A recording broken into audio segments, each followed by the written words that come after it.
Awesome. All right, well, without further ado, I'm going to do a couple intros here and then we'll get started. My name is Nicole. Thank you guys so much for joining. We've got Adam here today as well. We're doing Getting Unstuck with Slack series, so really wanting to show you standard out-of-the-box functionality so that it's not a constant kind of, financial drain that you're thinking of, maybe I can't leverage as much from Slack because there's an add-on. Let's talk about how to get the most out of the features and functions that are out of the box for you. So that's really what this is about. And a lot of the concepts that we'll talk about, hoping that you walk away from this with your own use cases. And please feel free to shout out questions in the chat. We're definitely going to do like a Q&A in between what Adam and I are showing. And, definitely join our Slack workspace as well. I'll throw a link to that in the chat as we're going along to continue the conversation, but we want you to get the most out of this, so feel free to interrupt. And I'm going to move some slides around here. High level, we talked about what we're going to talk about. So here's me again, Director of Delivery Management and Operations over at SaltClick. I'm also the King of Prussia, PA Slack community leader. So I saw Alexander is from Philly area, go Birds. We meet mostly remote, but we team up with the local Westchester Salesforce user group to do some in-person events as well. So if you, I'll send the link again, but if you want to join up, then you'll get notified for those. And again, apologies, allergies are pretty much just crushing me right now. But Adam was kind enough to agree to join and present some things for us. Adam, do you want to intro yourself? Yeah, happy to. So I am, as I mentioned a little bit earlier, for those just joining, I am the Raleigh-Durham, Chapel Hill, one of the co-leaders of the Slack community there and have been for a little while. So for folks in Durham, please hit me up, or anybody who has questions as we go through. I put my email in there. I am the founder, co-founder, CEO of Wrangle. We are a Slack first company. We built our whole existence in and around Slack. It's basically AI powered ticketing. So think of like a full ticketing system like Jira, asking for requests from other teams. With all the tracking, reporting, SLAs, reminders, due dates, escalations, all the stuff you think of with a ticketing system, but done right in Slack. And that's part of what we'll talk about today. It's just the power of Slack as an operating system. For us, we're just trying to leverage how great it is as a frictionless communication platform, and then allow people to basically run that through it. And part of the great thing about it is the app environment that Slack gives you. So yeah, we're happy to dive in and I'll share more about us. I was going to say that's a great transition. So I'm going to stop sharing. And then while we're kind of transitioning over to you, what is your favorite Slack feature, Adam? Oh, I mean, I do like emojis and I like to send GIFs, but I think like for us, it's probably Slack Connect, because we use that pretty heavily with all our customers. I'm going to get into a little bit about how we pair customer service with canvases as well, but probably that. Nice. But most use, oh, see, I don't think I shared this. Let me see. Is this working? It's starting. There we go. Perfect. Okay. All right. So, okay. Yeah, and we do a lot of custom emojis with the octopus as our little logo there, right below me, and so we do a lot of fun things with that, animated emoji wise within the company. So that's always fun. Okay, so I want this to be super helpful. My goal here was to be like, by the way, if you know things that I'm hitting on, just type in there, like ask a question, tell me to skip it. I'm going to try to go for, I think we said like 20 minutes, and then I know Nicole is going as well. So what I tried to focus on here at the first part is, if you want to make Slack super useful for you, if you want to get unstuck with it, if you want to leverage it as like how things get done within your company, and use it for a system to get unstuck, then you want to make sure you're using it as efficiently as possible. So I've got some best practices that we can dive into. I've been using Slack across 3 companies over the last decade, so I can share a little bit about what I do there, but would love questions. And then I'm going to get into a little bit about driving action, some specific things we do at Wrangle with out-of-the-box features to improve our business. But again, stop me and we'll dive into it. So the first section here is on best practices. And hopefully, I know a lot of you have probably used Slack for a long time, so apologize if I'm hitting over some of the stuff you've already seen, but definitely hit me up if you want to dive deeper on anything. So Slack is an amazing communication tool, but as you add more and more functionality, things get more and more busy. So, I think, yeah, so you can see like you've got workspace menu, you've got, and we'll dive into all these, kind of maximizing your channel bar. And you can see like some of this is like the more they add to it, the more kind of power and functionality it has. It can also get, a little bit lost. So what we're going to try to go in is like maximizing how you communicate, when you communicate, tools to make sure the noise is focused for you as you're going forward, and like how to communicate with others to make sure that your organization is humming and using it right. And then again, we'll get to more direct actions at the end there. Okay. Can you guys still see my screen? It's like, okay, I have a blip on my end then. Okay, anyway. Okay, great. So the key, like, I'm sure we all know what DMs and what channels are and what group DMs are. I think that, here, us internally, we at Wrangle, we have a policy that like almost every channel should be public. And so when you think about, the different types of channels, you've got like private channels, I think really make sense if it's really sensitive here, like this second point, HR, legal, kind of maybe IT related issues. Sometimes those do need to be private, but to the extent of, people can join, they can listen in, and the more public, the more your institutional knowledge makes it across the organization. The one thing I'd say is with DMs, and there's a note here on, is the information useful to a colleague or someone else, then I'd put it in a channel.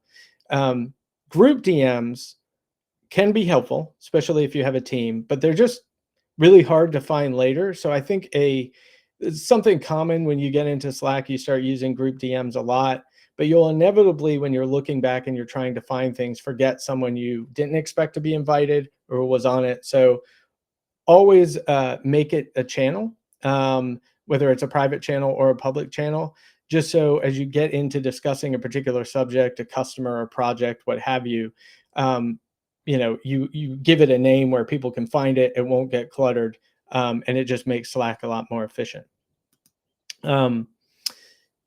Thread it or forget it. And I really, really, really believe in this. Thread at all times, even your own messages. I think a lot of the reason why Slack gets overwhelming, or your colleagues might miss messages from you, or you miss messages from them, is that conversations pop up in between. You're like posting something, and then we've all got the person in our organization that is, post one line, "Hey, everyone, how are you doing?" Like that will just destroy your productivity. So encourage good behavior and your own sanity. And, if you even do a post, thread your own messages. This is one thing we do at Wrangle. Obviously, you do what works for you, but let's say we have like a sales conversation we just had. We just met with a customer, met with a prospect. We will give the TLDR in the main message, a few bullet points, and then we'll say details in thread, the little emoji in there. And then we will thread our own messages. It keeps the channel really nice and tight. And then allows you to expand from there. The next one here is naming conventions. Got to do something that works for your company. I think this is like easy to overlook at the beginning, and then things can get insane as you get more and more channels. So I always say start broad, get specific. So here's some examples here just to make sure that you are grouping things together. And on that front, I would maximize your sidebar. This one here on the, let's see, on the right is part of how we break it up. And this is showing you like it comes default with channels, starred messages, direct messages, apps, and connections in that toolbar. You can move, this is showing you move those things around. You can rename them. You could give them like an emoji out to the side. But what it allows you to do is kind of customize that sidebar for exactly what you want it to be. And I think it can, it makes things a ton more efficient and easy to find. Like we have a bunch of channels underneath each of these headers. And I just like a cleaner sidebar myself. Next one I'd say is the activity view. There's a lot of power, and I'll get into this in kind of the more menu and even later if you're saving items. But the activity bar too will track emoji reactions. If you're ever looking at like who might have seen your message or anything like that, it will show up there. It also is a quick way to come back to all the messages that you're contributing to or following.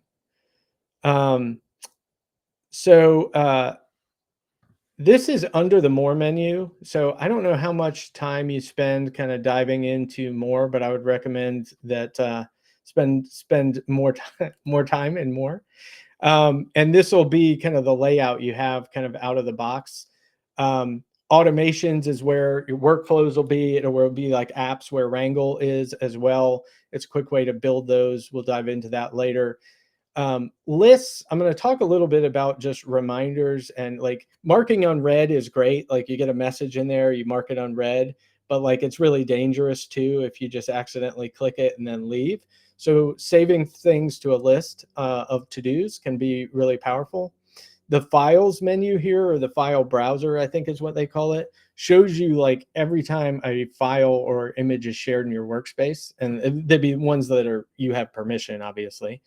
But by default, you see your items, and you can change that and filter the menu, but it'll show you all, like a lot of times you're looking for a file, and Slack search is getting better and better, but that's a quick way to really find things. And then external connections allows you to dive in, build connections with other companies that use Slack, maybe customers through Slack Connect, that type of thing. And then this is like my go-to list of keyboard shortcuts. And I think it's just super powerful to make yourself as efficient as possible. And so we've got here, like, I think we've probably all used Command F to search, or maybe Command G to generally search. But the ones that I really love are jumping to a different channel. It's a little annoying for me personally that it's Command K, because I use that normally to like insert a link into something, but it really is helpful because it takes you to the top bar, allows you to switch between one message to another, different colleagues. You can search across apps, all that kind of stuff. The other ones are history, going back and forward, and like Command plus N starts a new message. But these two, as well as the back arrow buttons at the very top by your search bar up here, how many times have you like switched channels real fast and you realize you need to go back to a discussion and you can't, you're like looking back through the channel bar to find it. You need to go back to that discussion and find it. If you just click back here or bring up the history, you can very quickly see all those messages, and that works across workspaces as well. So if you're in your workspace and then you're in like a community workspace and then you're in something else, that back button will take you back across. So will the history. And that is super useful. The other one, you guys may or may not know this, but if you post a message and then you want to edit it, instead of going into more actions and hitting edit, you can just hit the up arrow and it'll reopen that for you so that you can start editing on that. These are awesome. I forget constantly to learn more keyboard shortcuts, and I'm just in there clicking away. I think the back button is one that I just constantly forget about. So I love that you called that out. But I know that you have a full list of the keyboard shortcuts in there, so we could definitely like send that out after. Yep. And the slides too. But I Love this. This is awesome. Also, your meme is fantastic. You gotta have memes. I should have them as GIFs because that's what I love. Okay. The other one, like I had thread it or forget it. That's one of my top rules. The other one is like you should, you join a channel when you need to be in there, leave that channel, and archive used channels aggressively. So the way that Slack becomes overwhelming is by volume, right? And the key to using it correctly is to, just like with email, you're setting up filters, you're taking steps to reduce that noise. And so part of it is leaving a channel when you're not actively using it. And there's new people you can pop in, you can mention them to bring yourself back or someone else back if they need you. But leave that channel, archive it. If it is a channel you have to be in, but you can manage, you can mute the channel, you can make it so it's just @mentions so people can tag you. There's some information down here about muting a channel or DM, but I think that will make you more efficient and a better citizen as well when you're able to dive into exactly what you want to see. So the other one here on the Slack notification front, you can change that, as I mentioned, on any channel to just @mentions or kind of mute that channel. You've got, for every single channel, all kinds of rules here that you can decide how it messages you. I know, like for me at the beginning, I was always like, I want to hear everything people are saying. I want to know everything that's going on, but you also want to make sure that you are maximizing your time, because it's going to make you more efficient, make it less overwhelming over time. Really Yeah. quick, the Yeah. keyword one in there, I think, is a really cool concept. And I learned about this maybe like last year, but to your point, right? I was like, I want to hear everything, like what's going on. I need to keep up to date on all of my projects, right? Realistically, it's way too overwhelming, especially when you start to grow and scale, as a company. So keywords in there, right? Like maybe I really need to understand change orders. Maybe I really need to understand risk, whatever that word is for you to trigger an action, right? I think really lean on my keywords, because I think that's really powerful. Exactly. Yeah. The other one is protecting your time. So we've got here updating your status, and you can actually have apps do this. If you've got Google Calendar or something like that, you can connect it so that when you're in a meeting, and it shows the little notification that you're in a meeting. But I think letting people know, these are just some examples. Working remotely, you can see based on Google Calendar here that you're in a meeting. But letting people don't want to bother you, but Slack in general is such a frictionless environment where I can easily ping you and just not know. And it's easy to like get distracted from something you're working on because you want to be responsive. But I think it's also dropping one of these on people, setting yourself to pause notifications, is an important way to make sure you don't get frustrated, but also that you are more efficient when you're ready to dive in. That being said, there are certain people that you might want to always hear from, even if you're in do not disturb, even if you've silenced notifications. And you may want to see, like, you may have muted certain channels, you may have done other things, but you want to see when this person or people are posting in channels. So this is a fairly new feature. VIPs, you can go into, what I do? Sorry. Nope. All right, there we are. You can go into your profile picture in the sidebar, just click preferences, and then you can add people. But in the bottom of every single person's in your workspace on their picture, if you open up like my picture, you'll see it's got message. You can start a huddle, or you can add that person as a VIP. And so that allows you to do all kinds of things. Actually, there is a new VIP unread section. So if you want to go there, you can look just by your VIPs. What have they said? What have they been talking about? See that discussion, even if you missed it in the channel. You can also customize the notification sounds if you so choose, so that when you hear that sound, you know that that's from that person. You can make it so also it ignores your do not disturb. So like in this specific case, I want this VIP, no matter what I'm doing, to be able to reach me, which can also be dangerous, but up to you. The other one here is reminders. This is something I use a lot. Like, so unread is great, right? And you can press, like, if you're in a Mac option and click on it, and it'll mark it unread. But if you're like me, you're on mobile, something like that, you tap it, you're walking into a meeting, it's just gone, right? Like, and maybe you remember it, maybe you don't. So this is one where you can quickly have your remind yourself. You can also click on up here this saved bar and have a saved list. You can also send it to a list. So lists is another kind of relatively new feature that Slack has that'll allow you to create kind of a table. It's like a Google Sheet within Slack. So you could add those there, set yourself due dates, give yourself a reminder to come back. If you're like me, I don't like a lot of bunch of highlighted channels with messages. I like to know they're read, but then on the other side of that, it's easy to miss things. So this is a way to get around that, make sure you're following up and not letting anything slip through the cracks.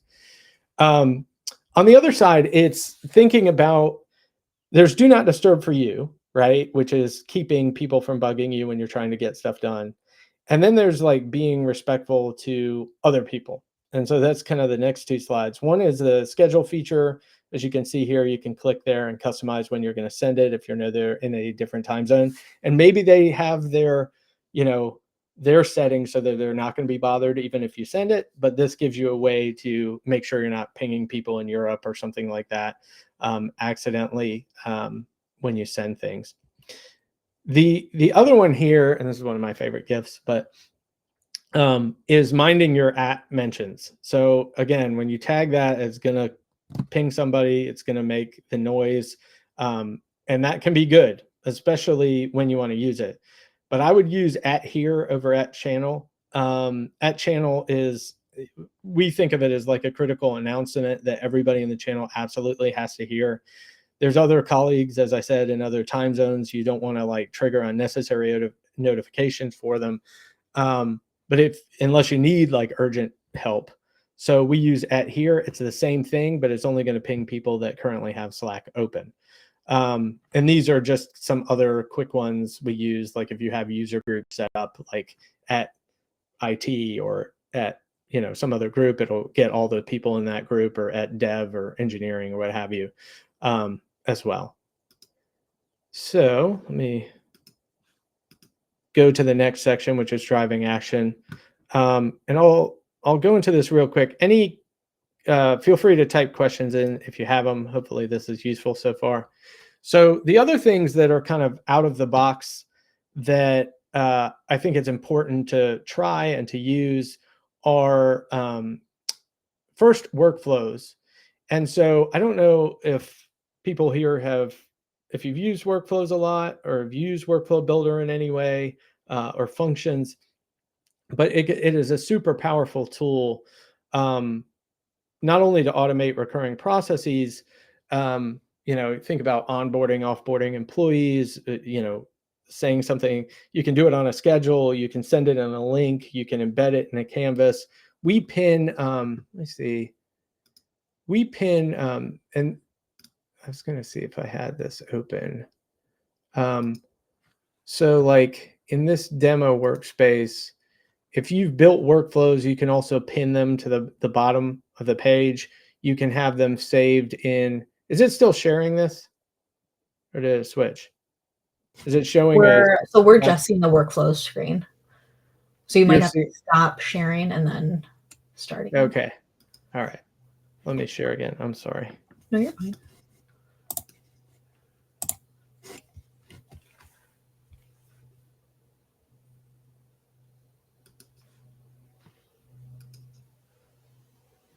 All right. Let me try this now. All right. So if you have a workflow built, you can then pin it here, at the bottom of your channel, which can be super helpful to people. Like imagine, in this case, this is a legal help channel. When you come in, you've got like 4 or 5 workflows or something that you want people to be able to launch. And then when they do, they're able to fill out any form you've made and take action on that. And you can pair it with like here's a workflow that I was building. You've got all kinds of options here where you can, copy a link, send that, it will unfurl as a card within Slack, and it gives you like a nice clean way to look at it and launch it.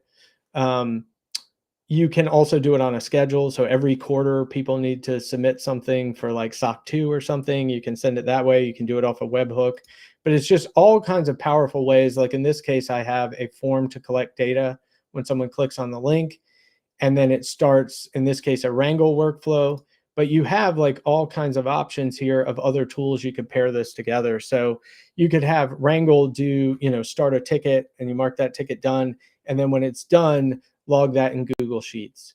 Or, when go through a workflow, when that workflow is done, create Dropbox or Dropbox sign and send that to someone. And there's all kinds of apps here that have connections to functions that you can use, including like Zoom. You can do /Zoom, kick that off at the end. And so let me go back. See if this switches. Okay. So the other thing that gives you is just discoverability, because a lot of times you might pin like a message to a channel of how to do things, but being able to pin and actually drive a workflow from the beginning is very powerful. And I can, at some point we've got time limits, but show you how to build a workflow and how useful that is. And again, you can think of it like if you've ever used Zapier, right? Like it's a little, you're tying apps together. This is like all housed within Slack. It's like native. It allows you to pair those together, like have Jira, go to Wrangle, go to Zendesk, go to something else. And then, kick off actions that you've already built. In this case, it's an example with us. So let's see, let me go to the next one. And just real quick, I know Jill said that they're not using that. Oh my gosh, Jill was on Teams for the past 9 years. Welcome to Slack. You're gonna have such a great experience. But for the workflows, right, to Adam's point, it's so great to just explore and test around. Just the asterisk symbol there would be, right? So, previously you go to more and then automations, and then you can create test workflows, right? As long as you have the permission to do so. Testing is great, but you want to make sure you're doing that in a separate test channel that you have created. So always test and play in your own safe space, and then you'll get a lot more familiar with the templates that Adam is showing and all of the fun things that you could do. And I think earlier Grant mentioned maybe wanting to explore sending daily updates for stand-ups. We do an automated workflow, goes out, I think like 10 a.m. every day. Hey, throw us your priorities and your blockers, right? So you can start exploring automating kind of those daily tasks or things that you have to do every week, right, to kind of get started. Yeah, and you could see these are the choices you have to kick off a workflow. Jill, like you could do a link in Slack. You could do it from a webhook. You could start on a schedule, or like I mentioned lists earlier, if a list item is update, kick some off. Or like someone's new to the channel, start a workflow that pings them and goes, hey, here's how to use this channel. Here's how we do things. Here's how we communicate, whatever it might be. Or, we operate as a company in a lot of cases. You can imagine like someone posts something like, hey, this is broken on my phone. You can throw an emoji on it and that emoji will trigger us, but you can also make the emoji trigger other things like to start a ticket or whatever. So that can be really powerful. And then when paired with canvases, let me see if I actually have one set up in this demo workspace. So if I come over here, so you could see here, these are pinned to the bottom. But you could also make a workflow will show up in this workflows tab, so that you have the ability to like give people a way to start these workflows and then start filling out the form. And if you can, once you build a workflow, you'll be able to kind of feature that workflow that'll pin it at the bottom, or to add a workflow to a group. And the cool thing too, well, I don't want to spend too much time. Happy to dive into that deeper if we have time. But there's a lot of power there. The other one is Slack Connect and Canvases. This is something we do at Wrangle. So we've got a couple hundred customers, and email is just, it's one-off. It only involves the people in the email. It's still pretty, it's just not like personalized the way that you get with Slack, right? You're able to develop a relationship with your customer that it's just impossible to do like in a formal email setting. They can get you fast, they can share ideas, feedback, ask questions, and it's a very personalized way to deliver service. And we think super sticky as far as like keeping them long-term and onboarding them faster as well.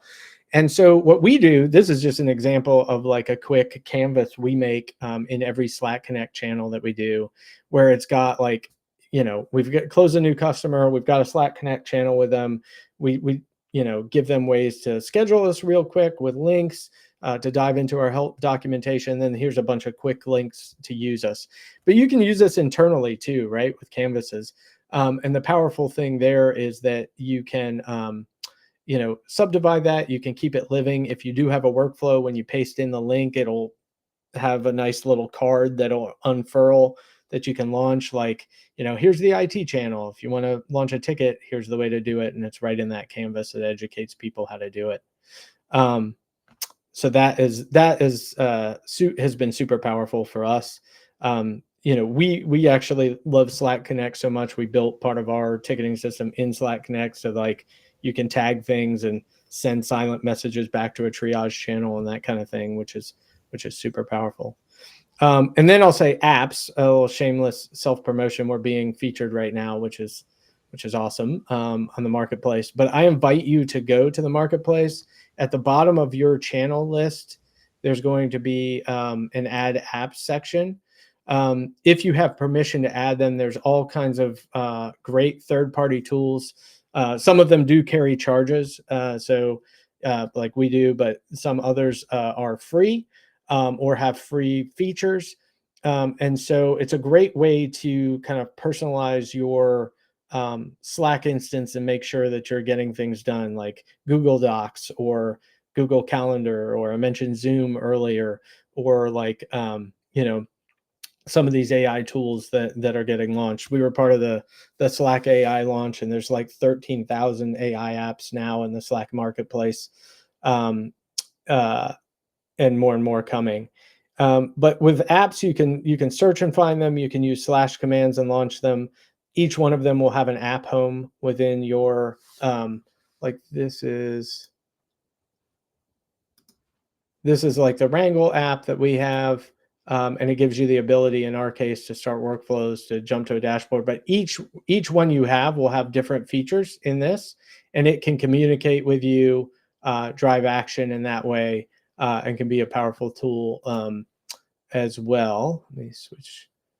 And I think that's mainly it. Sorry to go over, but really appreciate you having me join. Let me stop sharing. All right, I don't see any other questions, but you can certainly add questions as we navigate through.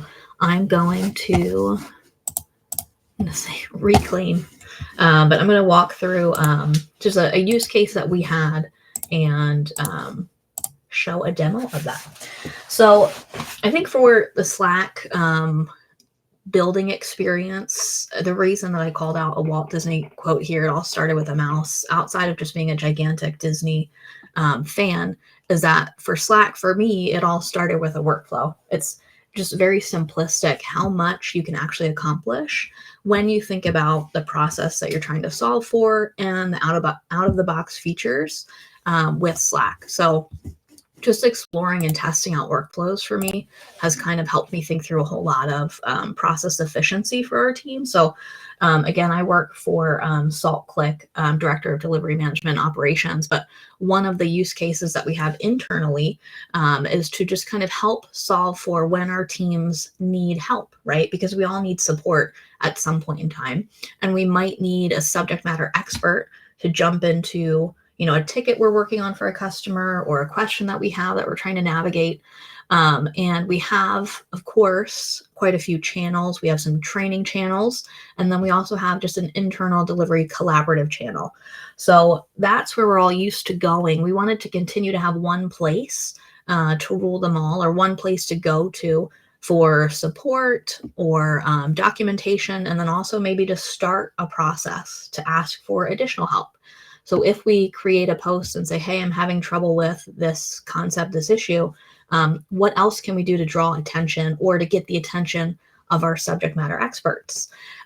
This was also a place where we can kind of allow for private discussion among the SMEs, right? Maybe they didn't want to have an open discussion, all of the chatter, the back and forth, who is going to take that request, how are they going to navigate solving that? But we, of course, wanted to bring it back to visibility in that initial channel to show what that solve is. So all of that combined, we came up with a process to set escalations, and I'm going to close out of this and jump around to some tabs. So I have a Slack demo environment. I'm going to show you guys. If that's big enough, I'll try and make that bigger here. Okay, that looks better.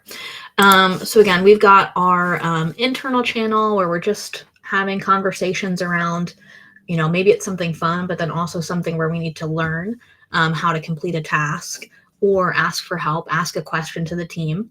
And then inside of this channel too, not fully baked out, but just wanted to show for the concept, we've got some training material, right? Maybe we have some demo videos, maybe we have some canvases with links out to other documentation or some slides to walk us through how to troubleshoot certain things on the delivery side, common Salesforce or Slack issues. So within that channel, if I can't find what I'm looking for, I probably want to start this escalation process. So I just start with that / command, and then I go and start my escalation request. So the way that we built this out is the person who starts the request, potentially they want a little anonymity. That can happen as well.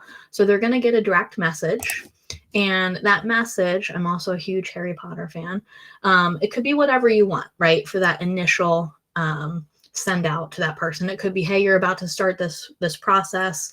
Check out the message in the thread. For our sake, it's wands at the ready because we're ready to help this person, but we need them to validate, in this case, that they actually reviewed the documentation. So we also wanted a reminder for folks to actually go and check all the training material that we have. Did you go through all of these steps? Just confirm that you did all those things, because sometimes we can get excited and just push the button for help. So they do want to continue if they have reviewed everything and they're committing that they did try all the troubleshooting. So if that's the case, then we want to collect some information from them before we send it over to our SMEs. So this is just a workflow form, right? So what was the project or customer? I'm going to put in, nonsense information here. I'd love some details around the issue. What have I attempted to do, right? How far have I gotten in this process?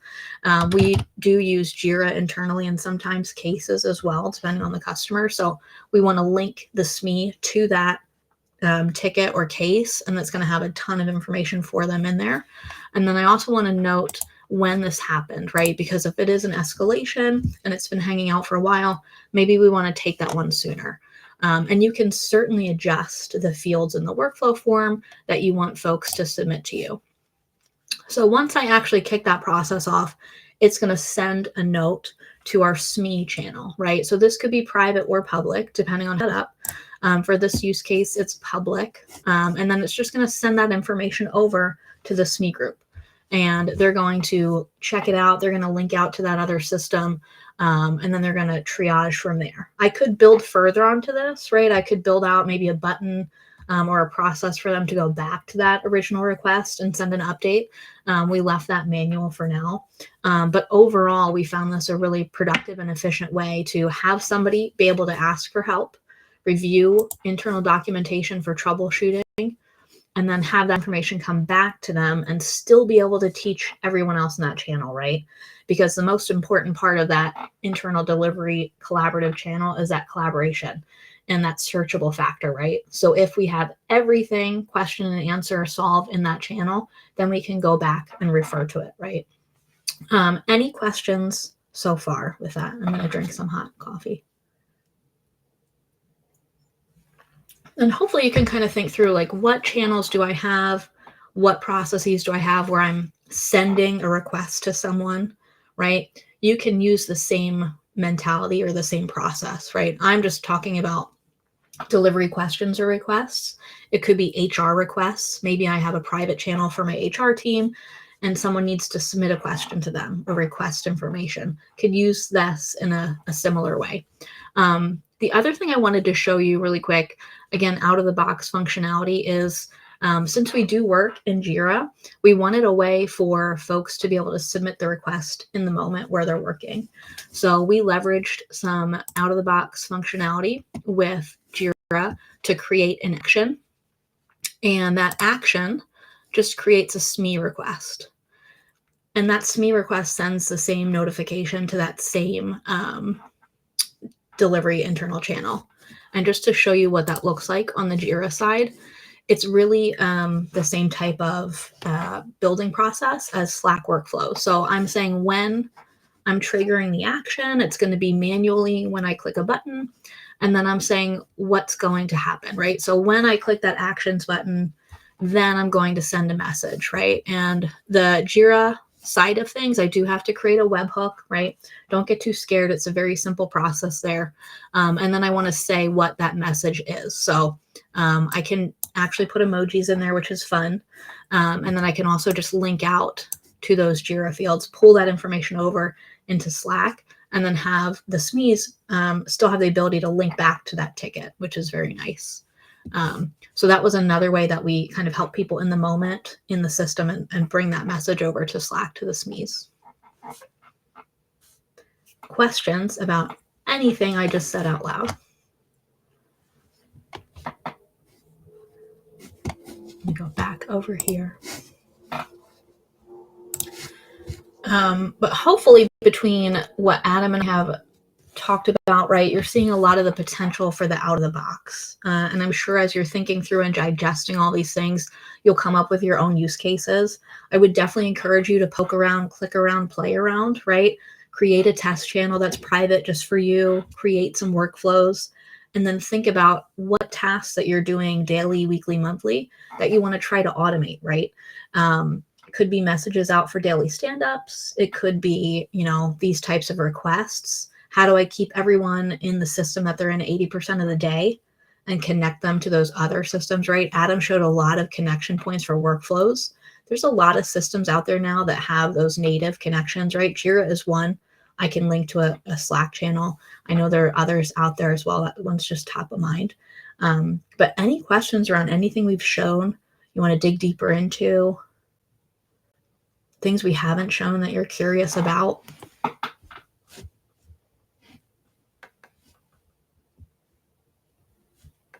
And if you are one of those folks that likes to stay anonymous, I would say join the Slack community. Adam and I are in there all the time. There's a whole bunch of other Slack nerds in there as well. And you can ping us and ask us whatever questions you may have. And I'll put this up here. The Slack folks want to call out that they love feedback. So not really just about this event, right? Always throw me your feedback on the event. I would love to know what you thought. But Slack would love to get your thoughts on their systems. So just leaving that up there while we kind of end things out. But Adam, did you have anything else you wanted to say? No, I really appreciate you having me out. Excited to talk with everybody today. And as Nicole mentioned, I'm in the Slack community. I know Nicole is too. Feel free to DM me if you run into any issues. You're building a workflow. I live it every day and love it. So feel free to hit us up or DM me, and we're happy to help if we can. Absolutely. If you got a problem, we will solve it. That's right. I like that. Yeah, we need some sort of catchy jingle with that in there. Yeah, there was, I don't know if you caught it. I don't know if I can, I'm going to bring this one down. But my favorite workflow or channel image is one that has Vanilla Ice and his. Yeah, that's I'm embarrassed. I didn't want to say it out loud, but like, yeah, we'll solve it. I have I use that every chance I get. But yeah, that's it. Thank you so much, everybody. Really appreciate your time. Thanks for coming out. Thanks, everyone. Thanks, Adam. See ya. Yeah, and enjoy March Madness. Oh, yeah. Bye, everybody.